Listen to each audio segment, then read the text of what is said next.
2 કરોડની નકલી નોટના કેસમાં મોટો ખુલાસો। આરોપીઓ ચીનથી મંગાવતા હતા ચાંદીનો તાર। નકલી નોટ બનાવવા ચાંદીનો તાર ચીનથી લાવતા હતા આરોપીઓ। ચાંદીના તારનો નકલી નોટમાં ઉપયોગ કરાતો। નકલી નોટ માટે ઉપયોગમાં લવાતો કાગળ પર ચીનથી લાવવામાં આવતો। આરોપીની પૂછપરછમાં ક્રાઇમ બ્રાન્ચને આ માહિતી મળી છે। અર્થતંત્રને ખોખલું બનાવવા ચીનના ષડયંત્રનો પર્દાફાશ થયો। અમદાવાદ ક્રાઇમ બ્રાન્ચને મોટી સફળતા મળી છે। તો 2 કરોડની નકલી નોટના કેસમાં મોટો ખુલાસો થયો છે। આરોપીઓ ચીનથી ચાંદીનો તાર મંગાવતા અને એ ચાંદીના તારનો ઉપયોગ થતો હતો આ નકલી નોટ બનાવવા માટે। ચાંદીના તારનો ઉપયોગ નકલી નોટ બનાવવા થતો અને એ જે કાગળ હતું નકલી નોટ બનાવવાનું એ પણ ચાઇનાથી મંગાવવામાં આવતું હતું। આરોપીઓની પૂછપરછમાં આ ખુલાસો થયો છે।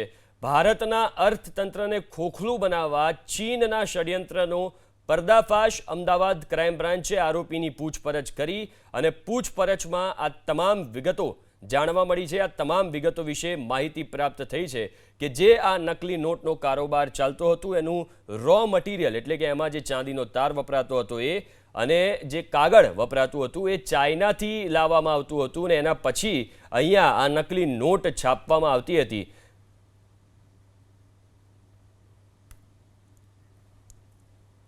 વધુ વિગતો સાથે સંવાદદાતા ચેતન બામણીયા ફોનલાઈન ઉપર જોડાયા છે। ચેતન, ખૂબ જ મોટા ખુલાસા થયા છે કારણ કે ચાઇનાથી ચાંદીનો તાર મંગાવવામાં આવતો હતો, કાગળ ત્યાંથી મંગાવવામાં આવતું હતું। સીધી રીતે જોઈએ તો ભારતીય અર્થતંત્રને આનાથી મોટું નુકસાન। શું વિગતો પ્રાપ્ત થઈ રહી છે, બીજા શું ખુલાસા થયા? જી, ભારતીય અર્થતંત્રને ખોખલું કરવા માટે ચાલતા જે નકલી ચલણી નોટ રેકેટમાં ક્રાઇમ બ્રાન્ચની તપાસમાં મોટો ખુલાસો કરવામાં આવ્યો છે। ક્રાઇમ બ્રાન્ચ દ્વારા અમરાઈવાડી વિસ્તારમાંથી 2 કરોડથી વધુની જે ભારતીય ચલણી નોટ બોગસ ચલણી નોટ ઝડપી પાડવામાં આવ્યો હતો। તેમાં ક્રાઇમ બ્રાન્ચ દ્વારા થયેલા ખુલાસા અનુસાર નકલી ચલણી નોટ પ્રકરણમાં ચાઇનાનું કનેક્શન સામે આવ્યું છે। આ નકલી ચલણી નોટ છે તે જે છાપવા માટેનું મટીરિયલ ચાઇનાથી ઇમ્પોર્ટ કરવામાં આવતું હતું, ચાઇનાથી આયાત કરવામાં આવતું હતું। ચાઇનાથી ભારતીય નકલી ચલણી નોટ બનાવવા માટે ખાસ પ્રકારનું પેપર મંગાવવામાં આવતું હતું। આ જે નકલી નોટ પર જે પ્રિન્ટિંગ કરવામાં આવતું હતું તે પ્રિન્ટિંગ પણ આબેહૂબ અસલ જેવું લાગે તે માટે ઇંક મંગાવવામાં આવતી હતી। અને સૌથી ચોંકાવનારી વાત એ છે કે જે ચાંદીનો તાર આવે તે પણ ચાઇનાથી મંગાવવામાં આવતો હતો।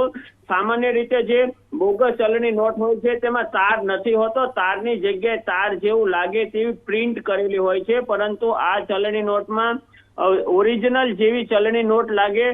ચલણી નોટ બેંક વ્યવહારોમાં પણ પકડાય નહીં તે માટે ખાસ પ્રકારનું મટીરિયલ લાવવામાં આવતું, ખાસ પ્રકારનો એક તાર લાવવામાં આવતો હતો અને તાર પણ આ લગાડવામાં આવતો હતો, જેથી કહી શકાય કે આ ખૂબ જ ગંભીર બાબત છે। આ ચલણી નોટો કદાચ મશીનમાં પણ ડિટેક્ટ ન થાય તે પ્રમાણે ફૂલ પ્રૂફ વસ્તુઓ સાથે બનાવવામાં આવી હતી। ખાસ પ્રકારના ઇમ્પોર્ટેડ જે પેપર છે તેની પર ચલણી નોટને આબેહૂબ ચલણી નોટ હોય તેવી પ્રકારની છાપણી અને તેવી પ્રકારનું બારીકાઈથી કામ કરવામાં આવ્યું હતું। આમ આરોપીઓ છે તે ચાઇનાથી મટીરિયલ લાવતા હતા અને બોગસ ચલણી નોટ બનાવતા હતા અને મોટા જથ્થામાં ચલણી નોટનો જે જથ્થો ઝડપાયો છે, જેને દ્વારા ક્રાઇમ બ્રાન્ચ દ્વારા વધુ તપાસ હાથ ધરવામાં આવી છે। જી, આભાર ચેતન વિગતો આપવા માટે। તો એક્સક્લુઝિવ દ્રશ્યો પણ તમે સ્ક્રીન ઉપર જોઈ રહ્યા છો। સવાલ એ છે કે આ આશ્રમ છે કે નકલી નોટની ફેક્ટરી? કારણ કે જ્યારે તપાસ કરવામાં આવી તો અંદર એક ભોંયરું હતું ને આ ભોંયરામાં કલરના ડબ્બા પણ પડ્યા હતા, અન્ય ચીજ વસ્તુઓ પણ પડી હતી। સ્વાભાવિક રીતે તપાસનો વિષય છે।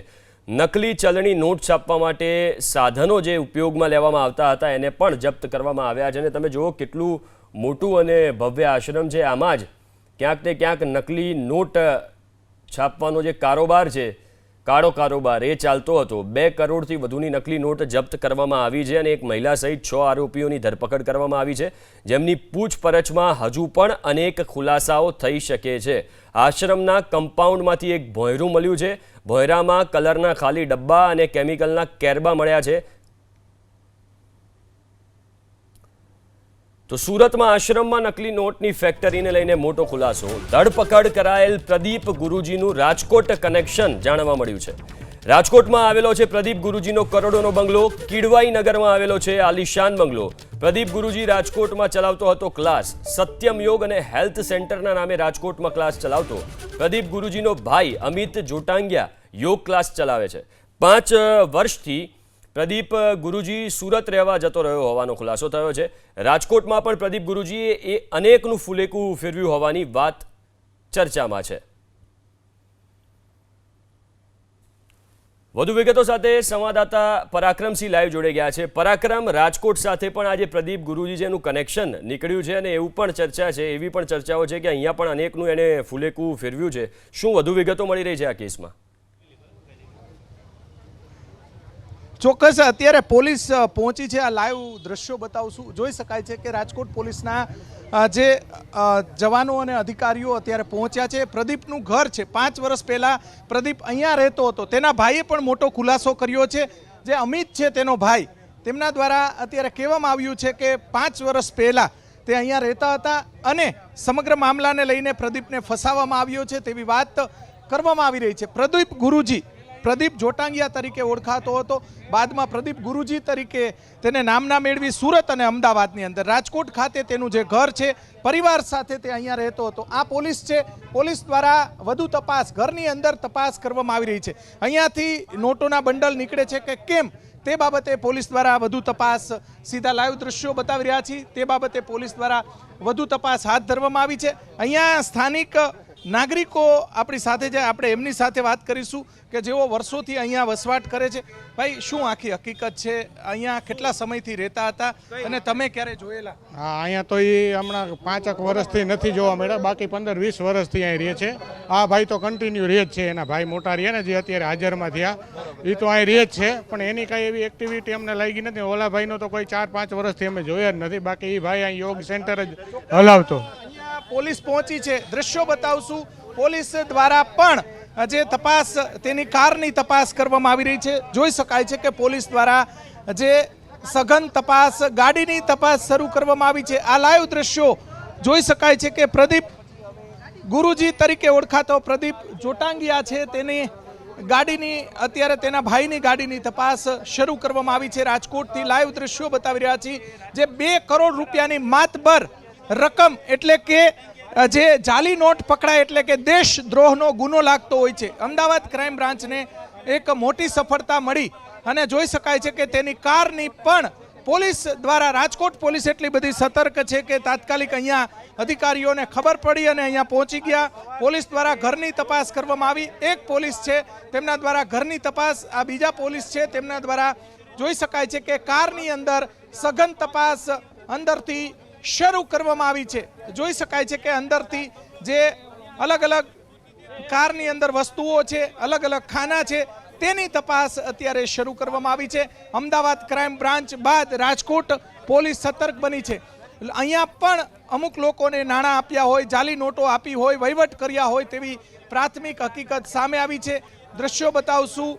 જોઈ શકાય છે કે લાઈવ દ્રશ્યો રાજકોટના કિડવાઈ નગર, હાઈ પ્રોફાઇલ જે વિસ્તાર આવેલો છે ત્યાં આ તરફ પણ જોઈ શકાય છે કે અત્યારે પ્રદીપ ગુરુજી છે, તેનો ભાઈ છે, તે પણ અહીંયા જોઈ શકાય છે કે અત્યારે તેના ઘરની પણ તલાશી પોલીસ દ્વારા લેવામાં આવી છે. અલગ અલગ થેલાઓ છે તેની તપાસ આ તરફ કરવામાં આવી રહી છે. તેનું હાઈ પ્રોફાઇલ જે મકાન આવેલું છે તેની અંદર પણ તપાસ. બીજા દ્રશ્યો બતાવશું. એક બાજુ ઘર, બીજી બાજુ ગાડી, એની તપાસ. અને લોકો, સ્થાનિક લોકો પણ અહીંયા મોટી સંખ્યામાં જે ઉમટી પડ્યા છે. જાલી નોટનું જે પ્રકરણના તાર છે તે રાજકોટ સુધી પહોંચ્યા છે. સુરત બાદ રાજકોટની અંદર પણ જે આ રીતે સઘન તપાસ પોલીસ છે તેમના દ્વારા કરવામાં આવી રહી છે. અંદરથી કોઈ વસ્તુ નીકળે છે કે કેમ, જો નીકળશે તો આ જ રીતે આપણે લાઈવ દ્રશ્યો બતાવશું. જાલી નોટ એટલે કે દેશદ્રોહનો ગુનો સીધો લાગતો હોય છે અને 2 કરોડ રૂપિયાની માતબર,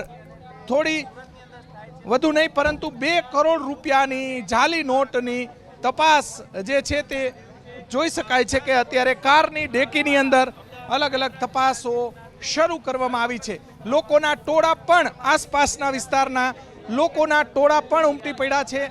દ્રશ્યો બતાવશું. અહીંયા જે બોર્ડની અંદર જે બતાવવામાં આવ્યું છે, જોઈ શકાય છે કે ચેરમેન લખવામાં આવ્યું છે. જે અત્યારે પાછળની તરફ પણ તપાસ કરવામાં આવી રહી છે.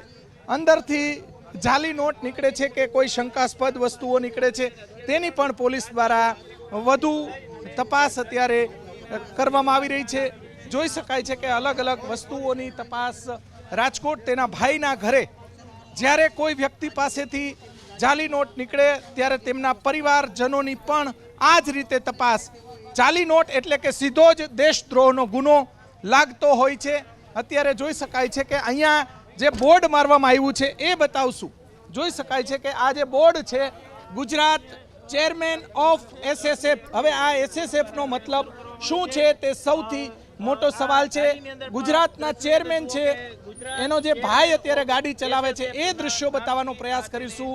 આ સીધા દ્રશ્યો છે રાજકોટની અંદર. અહીંયા લોકોના ટોળા હાઈ પ્રોફાઇલ વિસ્તારની અંદર જો આવી ઘટના બનતી હોય ત્યારે લોકો પણ મોટી સંખ્યામાં અહીંયા આવતા હોય છે. જોઈ શકાય છે કે અત્યારે જે એના ઘરનું સર્ચ ઓપરેશન અત્યારે સ્થાનિક પોલીસ દ્વારા કરવામાં આવેલ છે. કંઈ મળ્યું છે ના અત્યાર સુધીમાં અહીંયા કંઈ એવું એની ગાડીમાંથી કંઈ મળ્યું નથી અને એનું ઘરની હમણાં તપાસ કરીશી. જો કંઈ મળશે તો આપણે જણાવવામાં આવશે. પેલા અહીંયા ચેક કરી લઈ પછી જો એવું લાગશે તો અહીંયા ચેક કરવા જઈશું. અત્યારે અમારા PSI ને જે અધિકારીની બધા છે એ આખી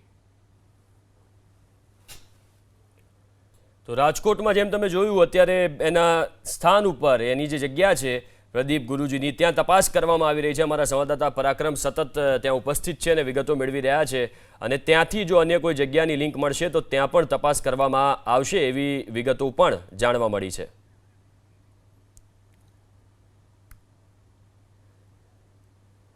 તો આ સમગ્ર મામલે એમના ભાઈની શું પ્રતિક્રિયા છે એ પણ એકવાર સાંભળી લઈએ. એ અમારા કોઈ માનો કે અત્યારે અહીં હું આવ્યો મારે જો એની હારે છે હું અહીં રહું છું એની હારે કોને દુશ્મનાવટ હોય નહીં તમે મને કહો છો ત્યારે ખબર પડી. હે આ ભાઈ બોલ્યા ને કે તમારો ભાઈ જાલી નોટમાં પકડાણા એમ પણ જે હોય મને તમે આ વાત કરો છો રસ્તામાંથી હમણાં આવું મારો ભાઈ 100% નિર્દોષ છે એને ફસાવવા માટેનું આ કાવતરું છે. પહેલી વાત. બીજી વાત હું કાયદેસર ડિગ્રી ધારી યોગ ગુરુ છું. મારી પાસે PhD છે એ પણ છે.